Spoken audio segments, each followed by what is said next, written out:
Mga taga-Roma, chapter 15, verse 13, puspusin nawa kayo ng Diyos na siyang bukal ng pag-asa at nawa ay pagkalooban niya kayo ng kagalakan at kapayapaan sa pamamagitan ng inyong pananampalataya upang mag-umapaw ang inyong pag-asa sa pamamagitan ng kapangyarihan ng Espiritu Santo. So meron muna tayong ilang tanong dito. What do people hope most in life? Ano ba yung mga bagay na, special na ngayon, nasa Feb pa naman, ano ba yung mga inaasahan ng mga tao sa kanilang mga buhay? Magbibigay tayo dito ng ilang mga examples. Ang sabi po, number 1, sabi po nila, sa anumang gustong mangyari ng tao, especially today, until sa mga susunod na araw ng kanyang buhay, number 1, better relationships. Sadyang napaka-masalimuot kasi ng relationships, especially kapag ang relationship po sinimulan sa mali.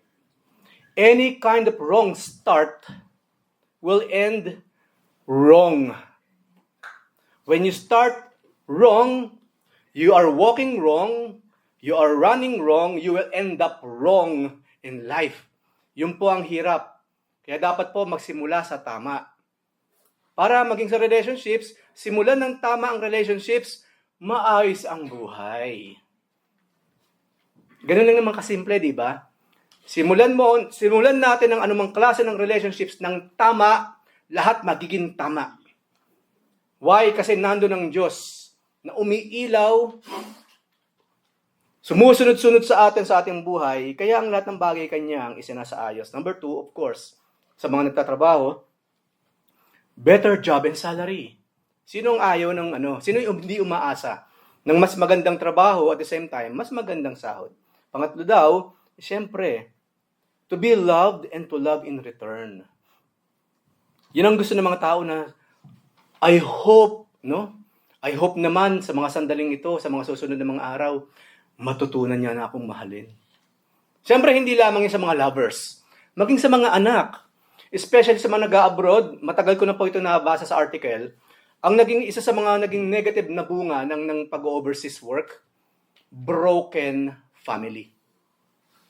Kung hindi tayo maingat sa mga pamilyang iniiwan natin sa anumang bansa na pinanggalingan natin, anumang lugar sa Pilipinas, mabe-break ang relationship, mabe-break ang family. Yan po, hindi ako nagsabi noon, nabasa ko po yan sa article nung araw pa. Kasi more or less nagsimula ang pag-abroad, 70s, especially po sa country na ito, specifically. Broken homes. Broken relationships. Yes.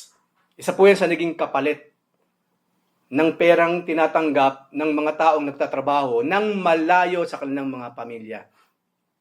Yung bang, I hope, anyway, ang tagal ko nang nawala sa Pilipinas, magme-make amend na ako sa mga bata. Huwag na natin hintayin pong lumaki muna yung mga bata bago natin i-amend, aayusin yung relationship sa kanila. Pag matagal nawalay sa atin ng mga bata, ano pang aasahan natin? Magiging mas malapit yan sa mga taong kasama nila. Kung tayo nung araw, especially, di ba, sulat-sulat lang 2 linggo bago makarating sa Pilipinas ang sulat, 2 linggo bago makarating sa'yo pabalik yung sagot. 1 month ang pag-uusap nung araw. Ngayon po, wala na tayong dahilan. Almost lahat naman ng mga bata, may mga kanya-kanyang cellphone na rin at load. Talk to the children. Mag-usap, kumustahin, at wag laging galit. Dapat buno ng pagmamahal. Alam naman natin ng mga bata, lahat tayo dumaan sa pagiging bata, especially sa mga teenagers or sa mga 12 years old pataas, oras na nagkaroon po sila ng kaisipan. I-amend ka agad lahat. Punuan natin yung physical na pagkakalayo. What? By what? Communication. Yes. Kahit ayaw nila, ipilit. Hindi, basta gantong oras ng umaga, bago ako pumasok sa trabaho, gusto ko muna magkata tayo ng chat. Kahit 10 minutes of your time. Alam ko, busy rin kayo. Anyway, pag gumising tayo dito, magtatanghali na Gising na sila nun. Iba, nasa school syempre. O pag recess mo, anong oras ba? At least mo na makita kita ano ba ginagawa mo dyan. Huwag tayo makikipagmatigasan sa mga anak natin. At pag kinakausap po natin, huwag naman natin laging pinapagalitan. Malayo na nga tayo Yung pag-ibig dapat. Okay, yung mga bata, yung mga asawa, lahat yan. Especially ang mga biyenan. Mahalin ng mga biyenan, di ba? And we will be loved back ng ating mga biyenan, siyempre. I think lumang kwento na yata yung laging magkaaway yung biyenan saka yung yung manugang. Ako kasi hindi ko naranasan yun. Yung nag-aaway, no? Merong mutual na pagmamahalan. Hindi lamang yon. What do people hope most in life? Of course, katulad ng laging sinasagot sa Miss Universe, world peace. Dapat talaga, lalo na po ngayon. Kung tayo laging nasa current events, each and every day po, laksa-laksa, hundreds or thousands of people are dying because of kawalan ng kapayapaan. Ano pa? I hope magkaroon na ako ng mas malusog na katawan sa 2025. I hope. Siyempre, hindi na nakukuha sa hope yun. Meron tayong kinakailangan gawin. Active participation sa pagsasaayos ng ating kalusugan. Number 6, siyempre, loving family. Medyo nahagip ko na ito kanina. Let's hope and do our part na yung pamilya natin, puro pagmamahalan. Me personally, siyempre hindi may iwasan yung sa pamilya eh. No? Especially ang lalaki ng mga angkanan natin. Kada isa sa atin dito, yung pamilya natin, pag dumami yung mga imagine isang barangay na kaagad yan in 100 years. Halos isang barangay na yung mga lahi natin. Sa bilis dumami ng mga bata, ng mga naging anak nila, nagkakaapo na or what. Minsan nawawala na yung love. Pero inaraw daw natin sa pamilya natin ngayon. No? Kinakailangan maghari ang pag-ibig. Kasi narinig ko rin nung araw po sa mga Christian radio, mga advices, ang mga bata po talaga hindi magi-stay sa bahay kung hindi mapagmahal at masaya sa bahay. Lalabas at lalabas ang mga bata.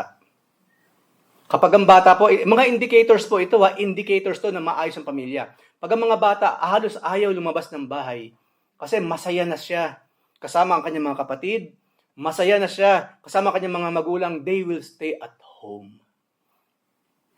Yung mga tinatawag na homebodies. So indicator po yan kung anong klase ng pamilya meron tayo. Yung mga bata, saan sila humuhugot ng lakas? Sa labas o sa loob ng bahay? Saan sila humihingi ng advices? Sa labas o sa loob, sa mga ama, sa mga nanay at tatay? Indicator po yan, wag po nating kalilimutan. Indicator po yan. Kapag masaya ang bata, pag nakakaramdam siya ng tunay na pag-ibig, they will stay home. Magpapaalam yan bago umalis. Magsasabi kapag pauwi na. Pag nasa bahay na, I'm home. Yun ay isa sa mga indicators ng masaya at tahanang punong-puno ng pag-ibig. Meron pa pong panahon ang bawat isa sa atin. Kung ayaw nilang simulan, tayong mga nakakarinig na ng katotohanan, tayo ang magsimula. Opo, wag nang maghintayan. Since tayo na ngayon ang Kristiyano, tayo nakakarinig ng katotohanan, tayo ang inaasahan ng Diyos na magte-take initiative sa ating mga tahanan. Ano pa? Siyempre, yung iba, I hope maging truthful naman yung mga kaibigan ko. Kasi napansin ko, mambobola lang itong mga ito. Sino yung ayaw ng mga kaibigan totoo? Kasi hindi ba sinaro yung mga taong mas makakasakit sa atin? Di ba yung mga taong malalapit pa nga? Yung mga taong malayo sa atin, hindi naman natin kaibigan, hindi natin kamag-anak. So ano naman kung anong sabihin nila sa atin? Right? Wala namang mutual feeling dun, wala namang mutual love or what. Pero yung family, and of course yung friends, na extension supposedly ng family, kung sila hindi totoo, napakasakit nun. Di ba yung ang ayaw natin na kapag magkakasama kami, lahat naman positibo eh. Bakit ganun? Pag magkanya-kanya na kami, puro negative na naririnig kong sinasabi nila. Ayaw natin ng ganun, di ba? Sino may gusto na ganun? Siyempre, wala. So, isa po yan. Truthful friends, and of course, marami po yan, hindi tayo matatapos. Pero panghuli na po ito. Nag-hope ang mga tao magkaroon ng happy only life. Hanggat maaari sana, itong 2025, wala nang problemang mangyayari sa buhay. Nawa ang mga bata hindi na makagawa ng troubles. Nawa ang mga bata ganito at ganyan. Nawa yung asawa ko hindi na magloko. Nawa yung asawa ko matuto naman magtrabaho. Nawa si ganito hindi naman siya puro reklamo na lang sa buhay. Nawa Marami pa rin akong kaibigan o mga malalapit na kamag-anak kapag tumigil na ako sa pag-abroad. Hindi lang ngayon habang ako'y may naibibigay. Sino ang hindi nag-hope ng ganong klase ng buhay? Yung puro happiness lang. All year round. Masaya lang talaga. But alam natin ang katotohanan, that is impossible. While we are here on this planet, this wretched, dark planet na pinagaharian ng kalaban, we will suffer. But of course, sabi sa Biblia, if we will suffer, we must suffer for the Lord. But we are suffering because of the things, bad things that we are doing in our lives, then harapin mo yan. Ginawa mo yan harapin mo. Kapag may ginawa kang kalokohan, di ba, may kulungan nang naghihintay. Ganun din sa atin. Alam na natin ito, pag meron tayong ginawang kasalanan sa Diyos, merong repercussions. Merong kapalit po ang lahat. Ang sabi sa Biblia po, ano man ang itanim, yun din ang aanihin.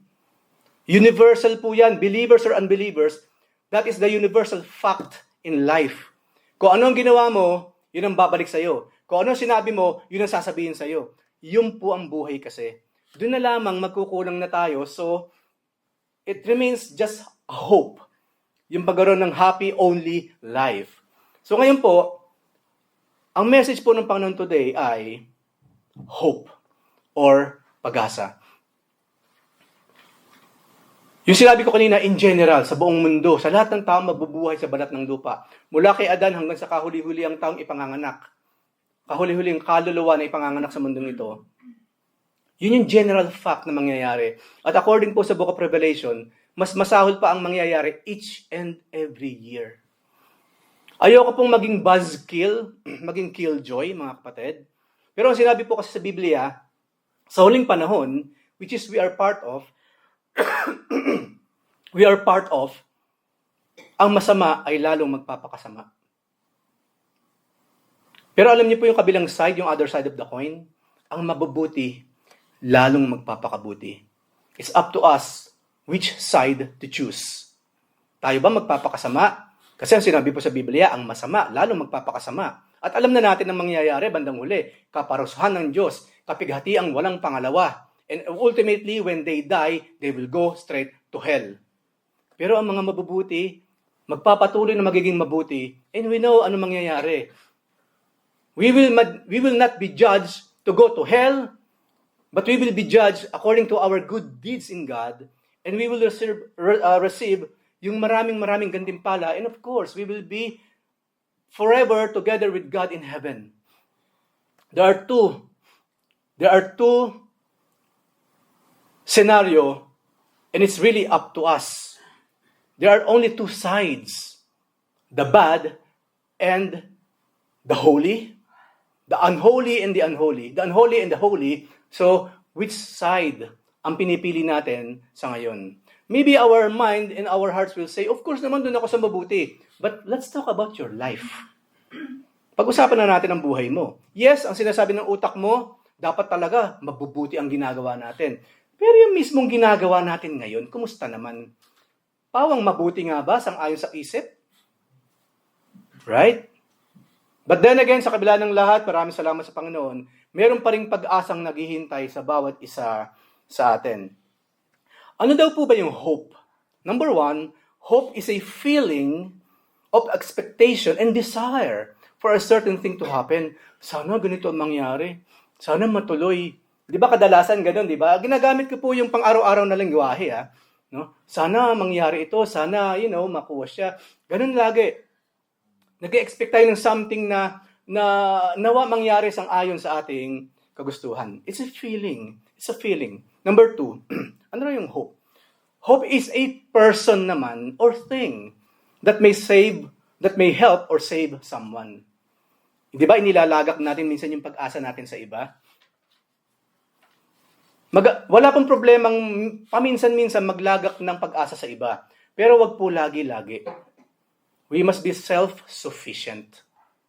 Di ba? Nung araw pa po tayo, kukwento ko lang Nung araw, laging merong pakialaman ng sahod ng may sahod.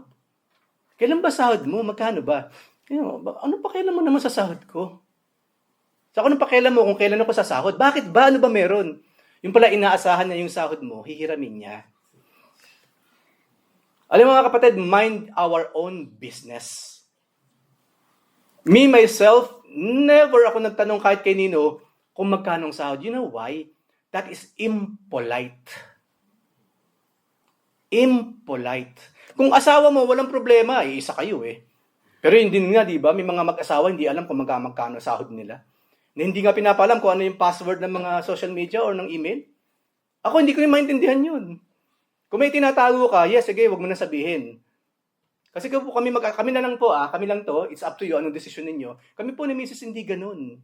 My password is your password, my email is your email. Alam mo sahod ko, alam mo gastos ko a month. Bakit ko yun itatago sa taong kabiyak ko?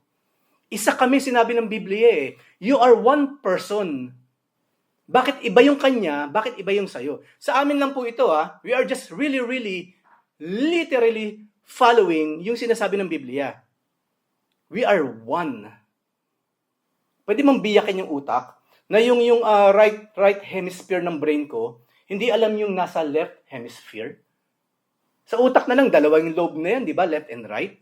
Pwede bang mangyari yun? Na yung laman ng kanang lobe, hindi alam ng kaliwa, at yung alam ng kaliwa, hindi alam ng kanang lobe? Impossible, kasi hindi dapat ganun. Dysfunctional brain ang tawag doon. Ngayon po sa mag-asawa, ganun din. Then again, it's up to you. I know, maraming nagpa-practice ng ganun. Ang sayo, ang akin. Bahala kayo dyan. No? Ang sa akin lang ang challenge ko, you know what's the word of God. Ang tanong ko ngayon, sumusunod ka ba o hindi? Sang-ayon sa pinapractice ninyo ngayon. Yun lang po. Decision ninyo, pero according to the word of God, are you following it or not? Okay? Hanggang word of God na lang po tayo. So a person, walang masamang umasa sa iba, pero wag naman lagi-lagi. Kasi may sariling buhay din tao eh. Pero let's say, ibahin natin senaryo kunyari. Kunyari, yung panahon ng mga digmaan. Siyempre, umaasa tayo kay Nino nung araw, kay General Douglas MacArthur, di ba? Nangako kasi siya, I shall return. So yun ngayon ang pinaasahan ng mga Pilipino by that time, yung pagbabalik. Di ba yung pagbabalik? So yung example po ng person. Number 3, hope daw, grounds naman to. Grounds for believing that something good may happen. Ito naman po yung circumstances. Uy, halimbawa, para madali pong intindihin yung panahon. Uy, hindi na tag-ulan. Kunyari, nasa Pilipinas tayo, di ba? Maraming nagsasabi, kailan mo matatapos tong tag-ulan na ito? Yung paninim namin, hindi na makagrow, hindi na namin maani. Yung lupa, laging basa, laging baha. Kailan ba darating? No? I hope dumating na yung tag-init.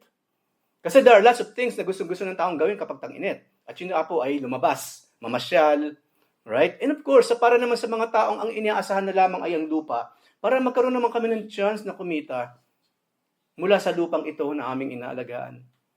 So yun din po yun. Maraming pang mga examples. So ang hope po, feeling, at the same time, pwede natin makuha sa isang tao, sa isang person, or sa isang klase ng circumstances around us. So, ang napakaganda po ng mga pangako ng Panginoon, yung pag-asang taglay ng bawat Kristiyano, hindi lamang po siya yung para bukas. Hindi lamang siya yung para sa pangkasalukuyan. And you know what? Even the Bible says, humasa ka sa nakaraan. Meron pong pag-asang mahuhugot sa nakaraan. Which is, of course, napaka-imposible naman. Umaasa ako, natutulungan ako ni Moses. Ang tagal na nun eh. Kadalasan ng tao po, umaasa sa ngayon, sa nangyayari ngayon, at sa mangyayari bukas. Pero you know what? Meron po sinabi sa Romans 15:4, and this is about hoping from the past. Ang sabi po dyan, whatever was written in former days, nung past, was written for our instruction, that through endurance and through the encouragement of the Scriptures, we might have hope. Yun po yung kagandahan ng merong written Word of God, na nababasa natin yung mula pagkakalikha sa Genesis hanggang Book of Revelation. Pero dito muna tayo. Mula Genesis hanggang panahon natin ngayon, o kahapon, maraming nagsasabi, nasaan na ba tayo? Nasa Book of Revelation na ba tayo? O nasa Titus pa lang? Kasi yun ang magkasunod eh. Pinakauna, Genesis. Ang pangalaw sa huli, Titus. Ang panghuli taga, Revelation. So, saan na ba tayo nakatayo? Regardless kung saan tayo nakatira, nasa Titus na ba tayo, o nandun ba tayo sa Book of Revelation sa mga panahon na yon, regardless, Yung lahat ng nasulat hanggang Genesis, lahat po yan nasulat for our hope. Parang ganito lang yan eh. Halimbawa, meron tayong experience na na-experience ng kuya natin. Experience niya yun. At nararanasan natin ngayon. Hindi ba minsan masasabi natin, sabagay yung kuya ko nga, sinubukan niya eh. Naging tagumpay nga siya. Oh, that was the past. Nangyari na yun, pero pinangahawakan natin na nagiging source of our hope. Sinubukan nga niya eh, naging tagumpay. So gusto kong subukan ngayon. Maraming bagay po na nasa nakaraan, mga kapatid. Ibalik natin especially yung mga nakaraan na nagdudulot ng saya, ng pag-asa sa ngayon. Yung pong mga bagay na hindi dapat inaalala, yung lagi magkagalit, yung kasalanang nagawa niya, wag na pong hukayin yun. Hindi po pag-asang idudulot nun. Kawalan na naman ng pag-asa. Yun po ang ginagawa ng mga taong walang pag-asa, yun ang ginagawa ng mga taong walang tiwala. Kahit sa Diyos minsan, wala rin tiwala. Hindi, nangyari na sa akin. Wala namang tulong na gumula sa langit or what. Nakakatulong po ang nakaraan. Kung magdodwell tayo sa magandang nakaraan ng buhay. Ano sinabi kapag nagpapasko? Count the blessings.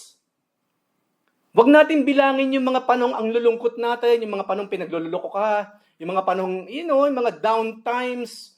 Hindi po yung inaalala kasi magda-down lang tayo ngayon, especially kadalasan pa naman, kapag dumadaan tayo sa gano'n, nakakapagmuni-muni tayo kapag may problema minsan eh. Ano kaya ang gagawin ko? Ano kaya nalalagay tayo sa alanganin? Ano kaya ang gagawin ko? Hindi mauupo ka ngayon. At last, after many years, natuto kang umupo, patayin lahat. No? Walang ingay, pati cellphone, wala. Gusto kong mag-isip. Diba? Then you will remember the past. Kasi ano pa ba naman ang mareremember natin kundi ang past? I remember the future. Come on. We all, ang part na, ang scope ng ating remembrance, ang ating memory ay yung past, hindi yung bukas. Even though we have a glimpse of future sa scripture, which is patungkol lamang sa Diyos, tapos na, pero yung past natin, yun na maalala natin ngayon. Ulitin ko po, wag na nating isipin yung mga mapapait na karanasan. Yun yung taong yun, ang tandanan niya ngayon. Pero nung bata-bata pa yan, kung sipa-sipain ako niyan or what, kinakalimutan na po yan, mga kapatid. Kinakalimutan na yan. Ang isipin natin, yung mga magagandang bagay na nangyari sa ating buhay. And you know what? I'm totally sure, lahat ng mga magagandang bagay nangyari sa atin in our past, ang Diyos ang nasa likod nun. Kasi nasa Biblia po yun, di ba? Hindi natin alam, wala tayong kamalay-malay. It was God all along. Ang siyang nagliligtas sa atin sa iba't ibang klase ng circumstances in life. Akala natin yung taong ito ang tumulong sa atin. Akala natin mahusay lang talaga tayo or what. Pero nung tayo maging Kristiyano, Lord, maraming salamat all along in my life since I was born. It was you all along helping me. Parang si Pablo lang. Parang yun lamang maraming mga karakter sa Biblia. It was God all along. It was God all along. So inaalala natin yung nakaraan, yung mga panahong tayo tinulungan ng Panginoon, using these peoples, these circumstances, these things, pero ultimately, it was God who's helping us. Ilang beses na yung pagkakataon, isipin sa buhay nyo ngayon na muntik-muntik na kayong mamatay, tayo. Ako, I can count it. There are many circumstances in my life na for me, kung wala ang Panginoon sa buhay ko, I'm already dead. Many memories like that. And that makes me strong. That makes me strong kasi, Lord, maraming salamat. Kaya pala hindi mo pinahintulutang ako mamatay by that time. Nalaglag ako mo sa second floor pagbaba ko. For some reason, wala akong galos. Ito pala yung purpose niyo sa akin, Panginoon. Maraming salamat, O Diyos. So, ano ngayon yun, Lord? Kung nung araw, nung wala akong kalakas-lakas na isalba mo ko mula sa pagkamatay sa kamatayan, how much more now?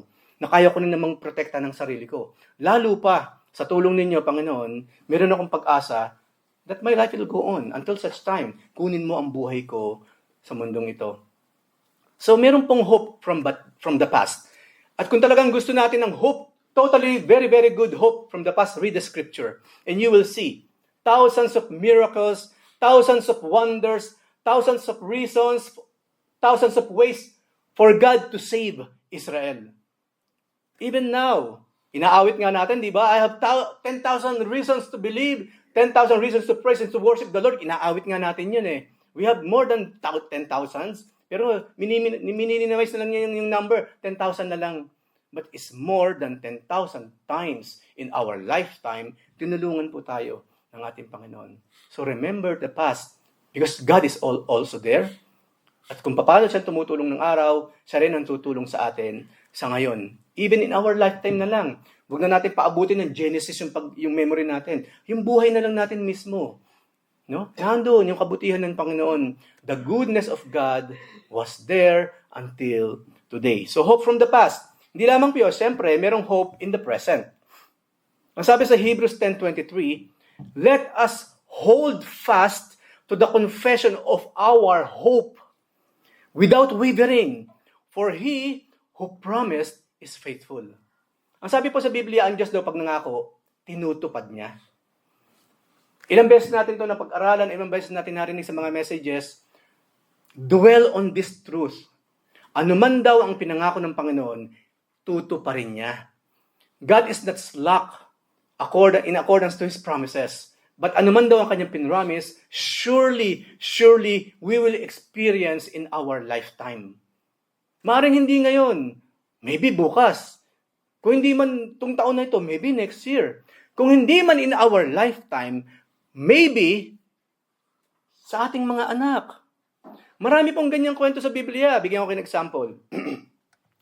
Ang sinabi ng Panginoon kay Abram, you will be the father of many nations. Pero nang mamatay si Abraham, ilan ba anak niya? Hindi naman umabot ng 1 million, di ba? Hindi naman umabot ng 10 anak niya. O 100. Iilan lang yun. Pero ang pangako na kay Abraham. Pero nagsimula yung paggulong ng pangako na yung kay Jacob. Ilan rin lang ang naging anak ni Isaac. Iilan lang ang naging anak ni Isaac. Pero yun nung mula kay Jacob, imagine that, sa ikatlong salinlahi natupad ang pangako ng Panginoon kay Abraham. So wag tayong selfish. Kung inaakala na natin may pangako ang Panginoon at hindi natutupad sa atin, kapatid, magbasa ka ng Biblia. Maybe inilalaan ng Diyos ang lahat ng pangako niya sa iyo ngayon para sa apo mo. Masaya ka ba doon o hindi? As long as magaganap yung pangako kahit sa apo ko, sa mga taong nasa tamang kaisipan, Lord, thank you very much. Si Moses, siya nga ginamit ng Panginoon para tanggalin sa Egypt, makarating sa land filled with milk and honey. Nakarating ba si Moses dun? Natanaw nga lang ni Moses from afar yung land flowing with milk and honey. Pero nagpasalamat si Moses. Hindi man po ako nakatapak doon personally. Sa land flowing with milk and honey, at least, Lord, nakita ko ang pangako ninyo. And Moses died with peace and thanksgiving and hope sa nag-iisang Diyos na si Yahweh. So remember that. Marami pong promise sa atin ng Biblia sa Biblia, pero maaari yung iba sa mga promise na yon, inilalaan niya para sa ating mga anak at para sa ating mga apo, and so on and so forth. Don't be selfish. Hindi I, me, myself pagdating po sa mga bagay na ito. Kung hindi man sa'yo, hindi natin mamalayan, yung pala ibinigay ng Panginoon. Di ba sa ating mga loved ones, ay maraming salamat Panginoon. Yes, nakita ko po ang inyong kabutihan sa buhay ng aking mga mahal sa buhay. Do not forget that. We have more than 10,000 reasons to praise, to thank, and to worship the Lord. So ito po yung hope in the present. And of course, panghuli po, meron din pong hope na ibinigay ng Panginoon sa future. Lalong-lalo na ito. Ang buhay po ng isang Kristiyano, hindi ito lang. We all know this. We are the true eternals. We are the true everlasting. Tayo ang tunay na mabubuhay. We are the real immortals. Yun ang pangako ng Panginoon. So ang buhay po natin, hindi lamang here on this planet. But after this planet, we will be forever living in that place called heaven sa piling ng ating Panginoon. Pero basahin po natin yung Job 11:17-18. Hope in the future. Ang sabi dyan, and your life will be brighter than the noonday. Kung gaano kaliwanag ang araw sa katanghaliang tapat, mas magiging maliwanag pa raw doon ang buhay ng taong sumasamba sa nag-iisang Diyos na buhay.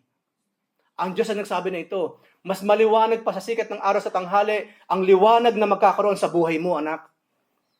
Di ba? Even its darkness will be like the morning. Habang tayo nasa madilim na mundo na ito, our life is glowing with brightness from our God. This earth is dark. Marami na po akong hindi pinapansin ngayon sa panonood sa YouTube.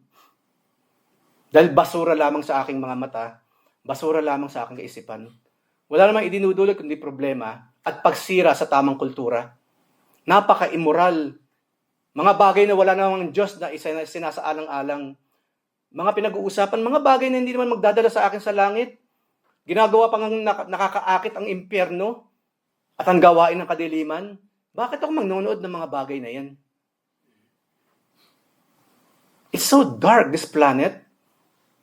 It's so dark. Gaya na sinasabi sa Biblia. Pero itong pangako ng Panginoon. Because we are now the light bearers. Yung ilaw ni Kristo, ang dala nating ilaw ngayon. We are the light on this planet. We are the salt. Anong trabaho natin? Lahat ng mga taong nasa dilim pa, we must share our light with them. Isang example na kinakailangan natin bigyang linaw sa mga taong wala pang Diyos. Ipaliwanag nga eh. Nakita niyo yung term natin, ipaliwanag mo nga sa akin. Saan pa nanggaling yung word na ipaliwanag? Lagyang liwanag mo nga sa akin yung sinasabi ng Biblia patungkol sa Diyos. That is our purpose kung bakit tayo pinili ng Panginoon. To be light bearers, to be the light and the salt of this planet. Kapag ang isang Kristiyano lumapit sa tao na sa kadiliman, yung nasa kadiliman magliliwanag ang kanyang buhay. Why? Because we will share with that person the words and the word in flesh himself, and that is the Lord Jesus Christ. So ulitin ko po, pagka isang tunay na Kristiyano pumasok sa buhay ng may buhay, liliwanag ang buhay ng taong yon. Hindi siya dapat dumidilim. Kasi yun ang kaibahan po ng Kristiyano sa hindi Kristiyano. Ang sabi sa mga hindi Kristiyano sa chapter 3, di ba, ng Romans, ang sabi doon, yun daw mga taong walang Diyos sa buhay, pag binuksan mo ang bibig, pag tinignan mo ang alangala, punong-puno ng buto, parang libingan, punong-puno ng kamatayan.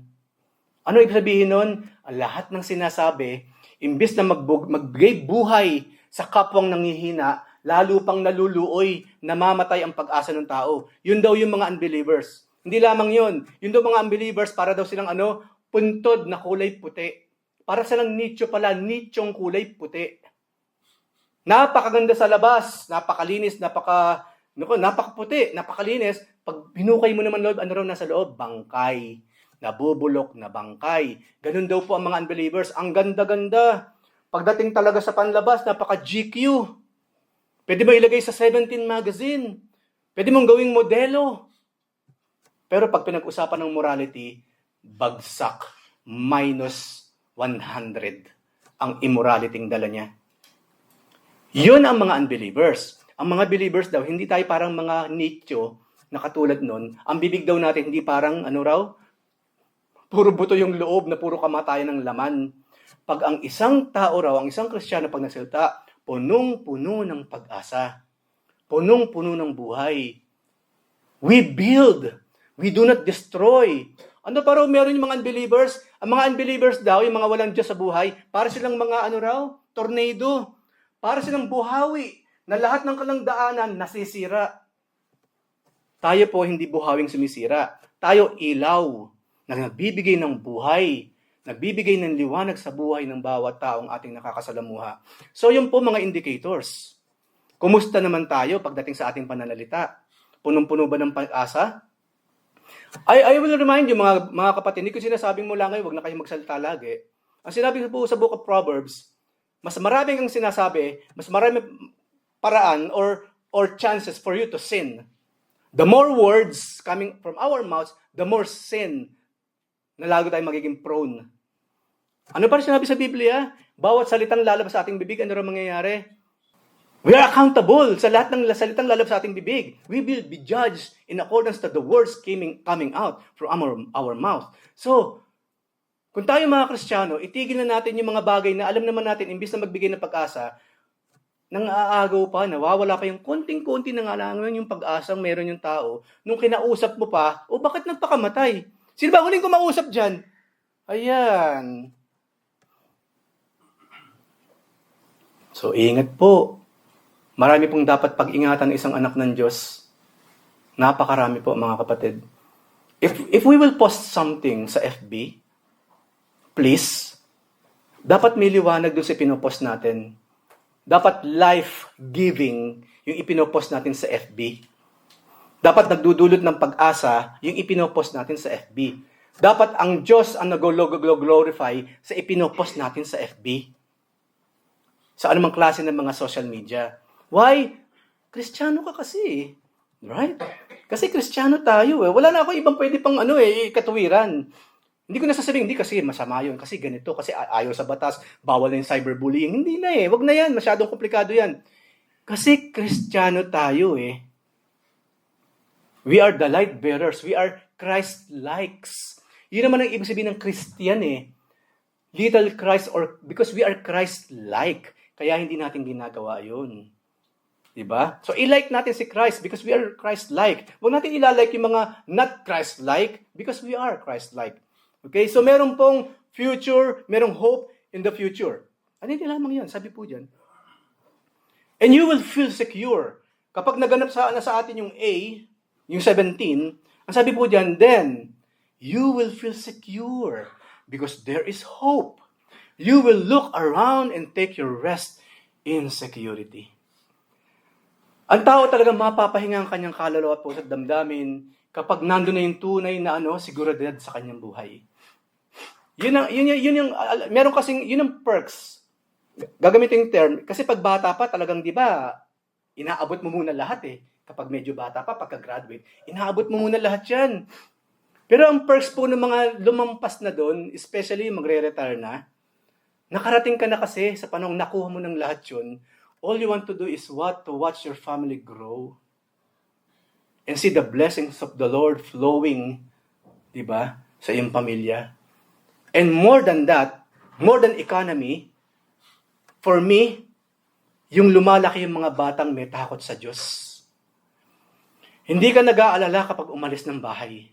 Because you know, nagpapaalam sila. Nandito na po ako sa bahay ng kaibigan ko. May picture pa yun, may patunay. Nakapila na po ako pa uwi. Pipicturean po yung pila, pauwi na siya sa bahay. Ang sarap ng pakiramdam kapag ang mga bata lumaking makadiyos. Mga kapatid, ang laki ng responsibility natin sa mga bata. Wag na wag tayong magtataka kung mga bata lumalaking ganyan. Bakit? Sino ba ang kasama nila sa bahay? Bakit? Sino ba ang mga magulang nila? Right? Right? Hindi kasi kuya, mga kapitbahay. Come on. Lahat tayo dito may kapitbahay. Bakit yun may kapitbahay din? Hindi nga natahimik maghapon, pero ang mga bata maayos. Nasa ating mga magulang kung anong klase ng character or attitude magkakaroon ng ating mga anak. Kung gusto mong yung mga batang yan, huwag sumunod sa yapak mo. Then make them innocent of your ways. Huwag kang magpakita ng pangit na example. Huwag kang magsalita ng mga pangit na mga pananalita. Huwag kang magpo-post sa Facebook na hindi dapat sinusunod ng mga bata. Right? Or left? Diba? Hindi nang intindihin, right? Huwag tayong magtataka. Parang ang Diyos lang yan. Ang sabi ng Panginoon, follow me. Pero pag pina-follow mo ako, itong gagawin mo, anak. Deny yourself daily. Take up your cross also daily. Then follow me also daily. Kaya tayo ang buhay natin nababago ngayon. Sang-ayon sa example na pinakita ng Panginoon.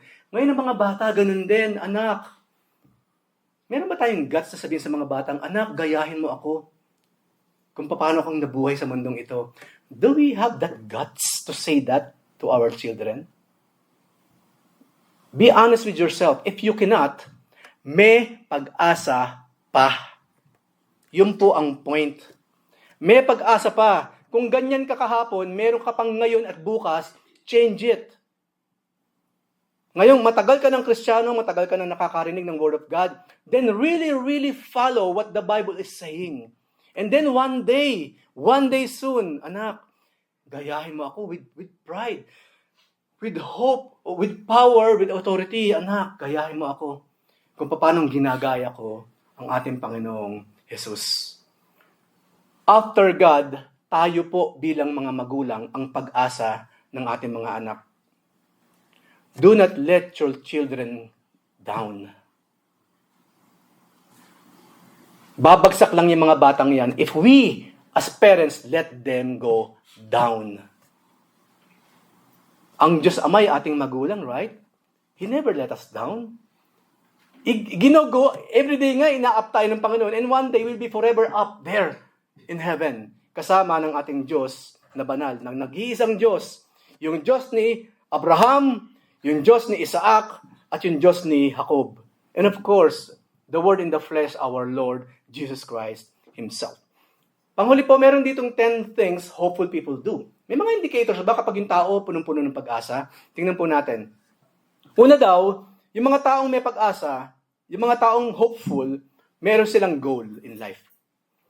Mga kapatid, kalimutan na natin yung ayoko na gumawa ng goal kasi pag hindi natupad, nasasaktan ako. Pag hindi po tayo nagkaroon ng goal in life, talunan ka talaga. Ang taong talunan, walang goal in life. Well, hindi tayo talunan, supposedly, tayo mga anak ng Diyos. So, we have a goal. Diba? Pangalawa daw po, ang taong hopeful, they find flow in this life. They remove distractions in order to allow complete immersion in a task. Kung meron kang ginagawa, kung may tayong mga plano, nandun ka lang talaga. Nakatuto ka dun. Kasi you hope that the Lord will be there. And you hope na lahat ng circumstances aayusin ng Panginoon. Ano ba yung Romans 3:23? 3:23 or 8:23? Or 8:21 or what? 8:28, di ba? 8:28. Memory verse. 8:28. Madali pong tandaan yan. All things will work together for good to those who love God and who are called according to His riches and glory. Lahat daw ng bagay, magkakalakip-lakip ng sang-ayon, di ba, sa kagustuhan ng tao na nagmamahal sa Diyos. Ganun po ang buhay natin. Kapag may problema po, edi mayroong problema, hindi problema, hindi problema, problema. Pag pinagsama-sama po ng Panginoon dyan, maganda yon. Isa lamang sa ingredient yung sort of trouble para mas maging maayos yung ating flow na sinusunod. At hindi lamang yun, pathway focus. Tagang, focus talaga, focus. Yung isang araw, hinahalungkot ko yung aking mga backup. Nabalikan ko yung message, pinakaunang message ni Elder Dennis. Yung focus. Nabalikan ko yun. Di ba? Nakakatuwa. So, pathway focus. Instinctively, yung mga tao may mga pag-asa, instinctively, no, there is more than one pathway to success. Uy, hindi umubra dito. Siguro merong ibang paraan. Laging merong paraan. Paraan, daan. Nakita niyo yung mga root words? Pag-aralan natin mga root words. Saan ba nanggaling yung word na paraan? Di ba daan yun? Maraming daan, maraming paraan. Ayun po ang ibig sabihin nun. Maraming paraan, yung taong merong hope sa kanyang buhay. Kung talagang gusto, maraming paraan. Kung talagang ayaw, maraming dahilan. Ano pa? Action-oriented po. Yun ang makikita po natin sa mga taong punong-puno ng pag-asa. Talaga naman, parang turumpo. Hindi yung, bakit nakamukmuk ka na naman dyan? No? Yung baba mo, nakasayad na sa lupa. Nakasimangot ka na lang lagi. Para ikaw na nagmamari ng lahat ng sama ng loob. Di ba ganun yung mga walang pag-asa? Tapos yung nga nakasayad na talaga. Ano na yan sa baba mo? Humaba yata. Yan daw. They get a vision to their life and they immediately act taking small steps to create a momentum. Yan po ang magandang ginagawa. Makikita natin sa mga hopeful. Hindi lamang yon. Hopeful people love learning. Uy, ito marami na naman akong malalaman. Mai-apply ko sa aking buhay. They are curious and willing to tinker and find out how things work. Hindi po natitigil doon na lang ang isang hopeful people. Alam niya, there is more in this. Hindi naman sa kawalan ng contentment, but I know God has more in store for me in this thing. Hindi lamang yun. Ito po, hopeful. Tumatanggap sila ng failure. If he is a failure, the person is a failure, tinatanggap niya, failure na naman ako doon. Alam niyo yung mga hopeless, magtuturo ng iba. Kung tayo ang nagkamali, tayo ang nagkamali. Matututo tayo doon. Hindi lamang yon. Ang mga taong hopeful daw, meron siyang growth mindset. They are committed to turning weaknesses into strengths through commitment and devotion. Tuloy-tuloy lang. Sino bang hindi nagkaganon sa opisina na lang sa mga trabaho natin? Minsan, pinipilit natin magawa yung tama sa trabaho natin, pero aminin natin hindi. Minsan meron tayong nagkulang pala ako doon, hindi ko napansin. Oo nga pala, ako patay. Pero go on lang. Hindi yung, wala talaga akong kwentang tao. Magre-resign na ako, bahala na kung mangyayari sa akin sa Pilipinas. Yan ang hindi mentally yata ng mga hopeful, mga mga failure talaga yun. Mga failure. Hindi po ganyan ang taong hopeful. Natututo tayo sa ating pagkakamali, maliit man or malaki. At ang mga taong hopeful, anti-fragile. Hindi sila onion skin. They thrive and grow when exposed to life's inevitable challenges. Alam niyo, ang mga challenges po, mga problema, hindi talaga siya, number one, ang mga problema po sa buhay, hindi talaga siya maiiwasan. Pangalawa, ang mga problema po sa buhay, hindi siya dapat iniiwasan. Head-on collision po yan. Head-on collision. Paano man masasolve ang problema kung mag-u-turn ka, lalampasan mo siya, di nandun lang siya lingering around. Pag sa likod mo, 100 na yung susunod-sunod sa yung problema ngayon. Paano ka magkakaroon ng peace? Paano tayo magkakaroon ng peace? Head-on collision is solved para paglingon mo. Napakalinis ng iyong likuran. At ito na naman yung ibang mga challenges, harapin isa-isa. Yun yung mga taong hopeful. Kaya iba, di ba? Hindi, ayoko na sumabak sa mga ganyan kasi, kasi pag nag-fail ako, ganyan, come on. Ba't kaya may mga taong ganun anyway? Yun daw mga hopeful people, they are mindful. They are aware of everything. They bring their attention to the present to be able to assess their thoughts and feelings. Ano nangyari? Kung pwede nga lang may daya, kasi wala na rin tayong ganun, di ba? Puro kim-kim na lang dito, kim-kim. At sa utak na lang at nalilimutan. Okay, ano ba yung lesson learned ko sa nangyaring ito? Una is my failure. Ako talaga. Walang iba, kundi ako lang talaga ang nag-fail. Ako nagkulang. Patawarin mo ako, Panginoon. Then ano pa ba yung ano yung nangyari ngayon para maayos yun? O inisip-isip mo ngayon, dapat pala ganun ang ginagawa para hindi na ako mag-fail ulit. Or what? Tapos ina-assess yung, maraming salamat, Panginoon. Dati po nung nangyari ito, talagang nagmumukmuk na lang ako sa banyo eh. Wala tuloy makagamit, kawawa naman yung iba. Pero ngayon, hindi na. Dire-diretso lang sa trabaho. Di ba? Yung mga kawawang banyo, ganyan lagi eh. Taguan ng mga ganyan, nanghihimutok. Di ba? Kawawa na may mga tao nasa labas. And of course, panghuli po, marami po yan pero panghuli na lamang po. Ang mga hopeful people ay relationship-driven. They cultivate healthy relationships to help unlock their future. No man is an island. Again, sinabi po ng Panginoon, walang taong nabubuhay para sa sarili lamang at walang taong mamamatay para sa sarili lamang. Because we need each other. We need our families. We need our friends. And of course, number one, we need our Lord Jesus Christ. Relationship-driven. Hindi tayo pwedeng maging ermitanyo dito. Alam natin mga ermitanyo, di ba, yung mga humihiwalay. Pumupunta sa bundok, sila mag-isa sa kuweba, para daw hindi na siya magkasala. Come on, yun lang paghiwalay mo dyan, kasalanan na eh. Ang sabi ng Biblia, makipag-fellowship ka, sumama ka sa maraming tao, para makatulong ka sa kanila at matulungan ka nila. Tapos nagmumukmo ka dyan sa kuweba, Mr. Ermitanyo, ang dami mong kasalanan, in short. Hindi po totoo na kapag humiwalay sa marami, nababawasan ng kasalanan. Hindi po totoo yun. Kasi ang disenyo sa atin ng Panginoon, laging may kasama. Kasi ang Diyos mismo nagsabi, hindi mainam sa tao ang nag-iisa. So, mas matalino ka pa ngayon sa Diyos. Gusto ko mag-isa lang ako. Mag-ermitanyo ako doon, sa taas, sa bundok, sa Banahaw. Then, mas matalino ka pa sa Diyos. Bakit nariyan ka? Right? So, hindi po tayo ganun.